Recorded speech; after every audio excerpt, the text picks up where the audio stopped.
Hi friends, this is Satya. Daily ఇలా at least 1 to 10 వరకు current affairs discuss చేసుకుందాం. So today current affairs ఏంటంటే, అన్న క్యాంటీన్స్ ఒక 100 సెంటర్స్లో స్టార్ట్ అయ్యాయి. అలాగే ఏపీ గవర్నమెంట్ ఎన్టీపీసీతో ఒక ఒప్పందం కుదుర్చుకుంది. New renewable energy development corporation of AP and NTPC Vyapar Vidyut Nigam limited, ఈ రెండు ఒప్పందం కుదుర్చుకున్నాయి ప్రభుత్వ ఆఫీసుల పైన సోలార్ ప్లేట్స్ కోసం. దీనివల్ల దాదాపు 118 crores వరకు ఆదా అవుతుందని చెప్పి చంద్రబాబు అనౌన్స్ చేశారు. నెక్స్ట్, రష్యా నుండి ముడి చమురు ఉత్పత్తిలో దిగుమతిలో భారత్ సెకండ్ ప్లేస్కి వచ్చిందని చెప్పి న్యూస్ వచ్చింది.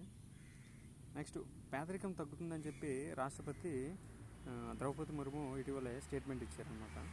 Thank you very much.